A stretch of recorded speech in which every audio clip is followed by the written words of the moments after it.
Hey everybody, welcome back to Living Between Paychecks Kitchen. I'm Oz. Jack and Letty are still back in Lake Jackson because COVID and trying to be cool, especially around the holidays. So, this is something that I've always seen people just reach and grab on the way into the stores and stuff, and I wanted to try it. I've always heard you could do it in a slow cooker or a crock pot if you're in the South. So I wanted to give this a shot. So let's do that. Before we jump into it, let's like, share, subscribe, ring the little bell. We very much appreciate it, especially if you share this, help people out. It helps us out. It helps other people out that need this kind of stuff. Also, look for our merch. We got a link down in the doobly-doo, right? Got aprons. We're going to have some other stuff coming up this week, so pay attention to that, and let's just jump into it. All right, so you're going to need one of these 5 to 6 pound frozen chickens. You're going to want to thaw it out, let it thaw out. You're going to need some onion powder, garlic powder, paprika, smoked if you can. If not, regular paprika is fine. Your salt and pepper. You're going to need some kind of cooking spray or some oil to put in your crock pot. You're going to need a crock pot, by the way. You're also going to need some brown sugar here, okay? That's all you need for the regular stuff, but with mine, I'm going to add some dillweed and just a fresh lemon just to make it more citrusy. So, get your chicken, make sure it's nice and thawed out. You want to put that in the fridge instead of the freezer for about a day, right?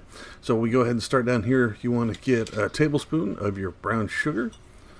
Your salt, you're going to need, how much was it? 2 teaspoons of the salt. The garlic powder, you're only going to want a half a teaspoon, but it's us, so I did 2. So a full teaspoon, I guess. Onion powder, it's only half a teaspoon as well. Get in here your smoked paprika. Now, this is a lot of this stuff. It's 1 full tablespoon of it. I first saw it, I was like, wait, that seems too much. But it actually works out pretty well. And then your pepper, the dill. Sorry, the dill. I added a full tablespoon of the dill in there. Sorry. I sometimes lose track of what all I put in this stuff. Now, the thing with dealing with dried herbs, sometimes it's kind of, while you're mixing it, you need to get in there and smash the little, clumps of the seasoned stuff. Now, when you come to undo your chicken here, you should probably do this over a sink. You're dealing with, uncooked chicken, so be sure to wash your hands every time you get. Now, pull out your giblets. Not going to need those for this. You can save them for gravy or whatever you're going to do. And I'm going to show you how to, careful. Now, go ahead and get your crock pot while it's sitting here. Go ahead and get your cooking spray or your olive oil. Just go ahead and give it a rub down on the inside of that, so it wasn't sticking all the condensation, so you don't get that stickiness on the outside. Right? So go ahead, and here's the trick. This is going to be kind of cheeky, and I apologize. So go ahead and get this lemon and go ahead and cut the ends of it off. Some people do it by the full halves, but I think that's just too big because more than a handful, you don't need it.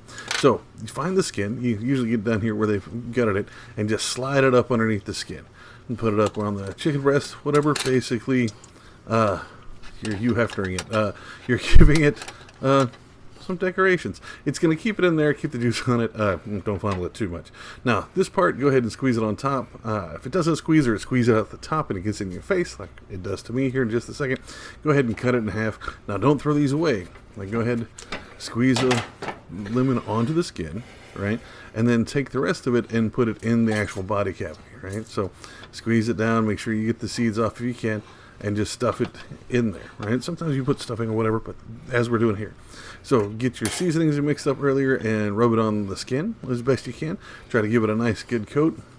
Don't let your roommates walk in while you're doing this part, because it gets a little weird as you're massaging the chicken that you put boobs on a second ago. But always remember to flip them over and put it on their back too. Give it a nice rub down. If you have a ring or aluminum foil, you can make a small ring in the bottom of your crock pot to keep it from on there.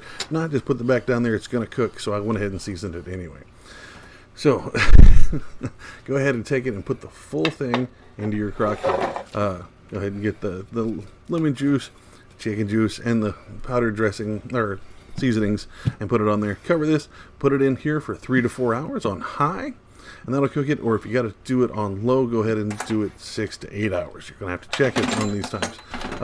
Like I said, on here, I went ahead and did this on high. I did it right at 3.5 hours. So check it. Always get your phone out where you're watching your band of garbage and set a timer. And okay, so like 3 to 4 hours, right? So I did mine at high for 3.5 hours, checked it, still fine, so I pulled it out and broiled it. We'll get into that in a minute. Remember, if you're going to do it on low, you're going to have to do it at like 7 to 8 hours. Be sure to check on it. Don't let it get burnt or whatever. Be sure to start and do your timer on that low end and then check it. Now we sit and wait. Makes these things kind of boring. If you don't want to watch me dance or that, trust me, that's horrible. Ooh, I got an idea. I've been talking about all the new merch stuff.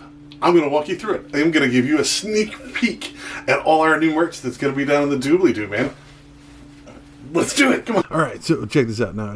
Forgive my stovetop. But we got a flipper or a spatula. It's got a food limit thing on it. It shows you how you can use it. Oh, and it's got this little neat thing on the back. Check it out. Look, you can set it down. And it's not just setting the spatula straight on the thing. Oh, okay. And we got a matching spoon. It's season the spoon. Because Jack loves that kind of stuff. It's got the same kind of spoon rest thing. Like it keeps the spoon off the surface, which is kind of neat. And, okay. Let's on to the next thing. Ooh, okay. And the spatula. We got yelled at because of spatula and flipper. But it's really soft. It's a way to get that stuff out. Let's get into it. I say that a lot. So, check this out. Okay. Fake hand. Got you a nice quilted fake hand, and it fits my big stupid mitt. No googly eyes. You have to do your own googly eyes, but that's great. Use the fake hand. It reminds you when it's hot, use the fake hand, so that's great. And then a piece of resistance. Oops, sorry, got a little wet.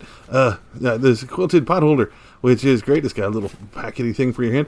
And it's my favorite thing. Oh, fuck, that's hot. That's the greatest thing ever. We're going to have these up on the store. The link will be down the doobly-doo. Let's do that. So, back to the food. So, this has been in here for 3.5 hours. The smell is great. I don't have a meat thermometer. You want to check it and see if the interior temperature is 165 is what you're looking for. Once it is, you're good. Go ahead. You can go ahead and pull it out and check and see if the meat's white and that kind of stuff. You're going to broil it for right at 5 to 6 minutes. All right, so just go ahead and pull that out. Get you a nice pot or pan like this. You can form it. I'm going to use this wooden thing. Just kind of stick it up the caber there and pull it out. Now, this is hot. Be very, very careful. I ended up just using a fork to just grab the other end. Yeah, put the handle up the thing in the thing because I don't have tongs that are that big.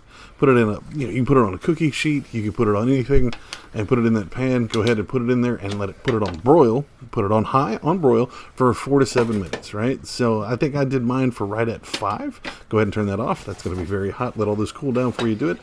Go ahead and stick it in the oven to broil. And all that does is make that skin get nice and crisp on the top side of it. Put a little finishing touch on it, and that is outstanding. That is ready for the table, man. The smell is going to be outstanding. You're going to love it. So this is super cheap. I actually got that bird for right at $5, right? Super cheap, and everything else was stuff I either had around the house or whatever. So if you're going to do this, do it. Trust me, it's going to feed that one chicken is going to feed me by myself for at least 3 days, or a family of 4 at least one night. Same thing as you get your rotisserie chickens. And there you have it, folks, man. That is a full-on roast chicken. It's almost like the rotisserie stuff, except you're doing it in a crock pot. This is very much a set it and forget it kind of thing. If you do it differently, you want to see us do it differently, put it down in the comments. Let us know. Put us on social media, man, and you can let us know there. We try to check that all the time. So you can find us on Facebook, Pinterest, and Patreon. Shout out to our patrons. You can find us on all 3 of those at Living Between Paychecks Kitchen, or you can find us on Instagram at Living Between. And I'm going to go eat some chicken, man. I will check with y'all next time. I'll see y'all later.